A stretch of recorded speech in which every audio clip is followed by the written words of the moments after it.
Hello friends, I love science में आपका स्वागत है। आज मैं आपके लिए लेके आया हूँ बहुत ही स्पेशल और अमेजिंग सेशन जिसमें हम ड्राई आइस का यूज़ करेंगे।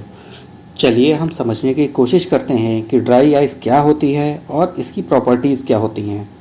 आप मेरे हाथ पर इस ड्राई आइस के टुकड़े को देख सकते हैं। देखने में यह बिल्कुल नॉर्मल आइस जैसा ही लगता है, पर एक्चुअल में यह फ्रोज़न कार्बन डाइऑक्साइड है। इस ड्राई आइस की खास बात यह होती है कि जब यह पिघलती है तो लिक्विड में नहीं कन्वर्ट होती है या सीधे सॉलिड से सीधे गैस में ही बदल जाती है। इस प्रोसेस को हम सब्लिमेशन या ऊर्ध्वपातन कहते हैं। इसका टेम्परेचर 0 से 78.5 डिग्री सेल्सियस नीचे है। ये इतनी ठंडी है कि अगर मैं अपने हाथों से इसे डायरेक्ट छूऊं तो मेरे हाथ सुन्न हो जाएंगे और हो सकता है मेरी स्किन भी डैमेज हो जाए। इसलिए हम ड्राई आइस के साथ बहुत ज़्यादा सावधानी रखनी पड़ती है। जब हम इसमें पानी डालते हैं तब यह बहुत तेज़ी से गैस में बदलता है, जैसा कि आप इन सारे कांच के वेसल्स में देख रहे हैं। जब ड्राई आइस की वेपर बाहर आती है तब ये अपने साथ कुछ पानी की वेपर्स भी साथ ले आती है। तो आप जो वेपर इसमें से निकलती हुई देख रहे हैं वह पानी और कार्बन डाइऑक्साइड की वेपर का मिक्सचर है। इसलिए इसमें से बहुत सारा स्मोक निकलता हुआ दिखाई दे रहा है। इसका यूज़ ड्रामा और मूवीज़ वगैरह में आर्टिफिशियल स्मोक बनाने के लिए किया जाता है। इस बॉटल में से जो वेपर बाहर आ रही है उसमें से हम बहुत ही स्पेशल बबल बना सकते हैं। चलिए देखते हैं। अब मैं इस पे बॉटल कैप लगा देता हूँ और कार्बन डाइऑक्साइड यहाँ से बाहर आने लगी है। अब हम देखते हैं कि कैसे बबल बनाते हैं। यह एक ऐसा बबल है जो अंदर से वाइट है। आप इसे साफ साफ देख सकते हैं। मेरे हाथ में ग्लव्स होने की वजह से ये बबल्स जल्दी नहीं फूट रहे हैं और इन्हें मैं अपने ग्लव्स पर ज़्यादा टाइम के लिए रख पा रहा हूँ। देखिए ये बबल्स बिल्कुल मैजिकल लग रहे हैं। तो मैजिकल बबल्स कैसे लगे आपको, ये हमें कमेंट्स में ज़रूर बताइएगा।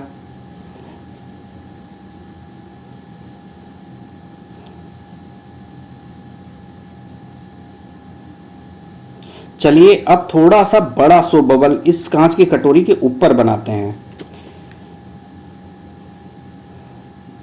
तो जैसे जैसे कार्बन डाइऑक्साइड आ रही है इसका साइज बढ़ता जा रहा है।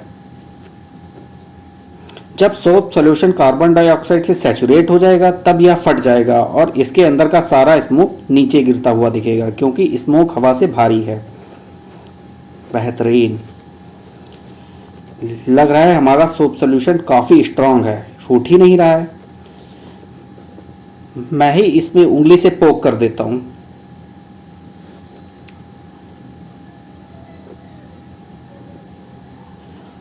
आपने देखा, सारी कार्बन डाइऑक्साइड नीचे चली गई क्योंकि ये हवा से भारी थी। हम इससे कार्बन डाइऑक्साइड के अग्निशामक या फायर एक्सटिंग्विशर के होने का पता भी लगा सकते हैं। कोई भी चीज़ बिना ऑक्सीजन के नहीं जल सकती है। तो कार्बन डाइऑक्साइड यहाँ से आ रही है। अगर मैं इस मोमबत्ती को इसके माउथ के पास लेके आऊँ, देखते हैं क्या होता है। जैसे ही मोमबत्ती कार्बन डाइऑक्साइड के इस स्मोक के कांटेक्ट में आती है यह बुझ जाती है।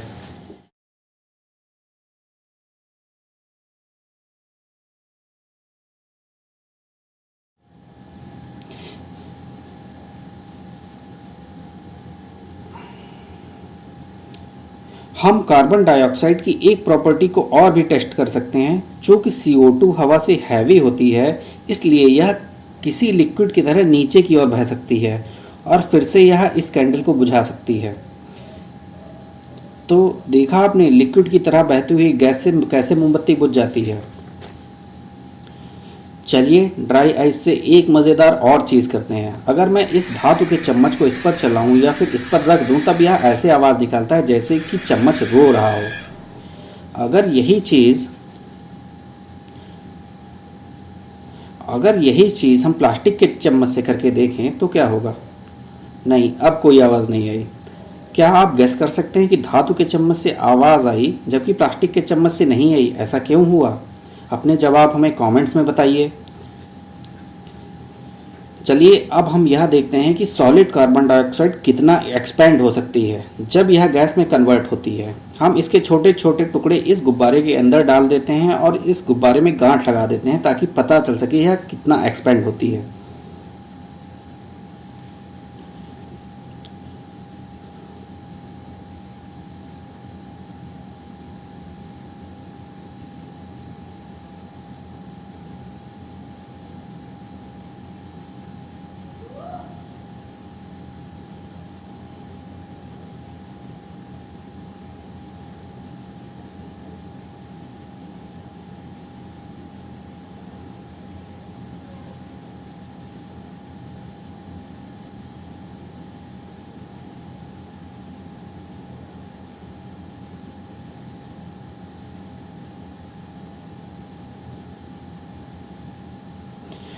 ड्राई आइस जब सॉलिड से गैस में कन्वर्ट होती है तब यह लगभग 780 गुना ज़्यादा जगह घेरती है।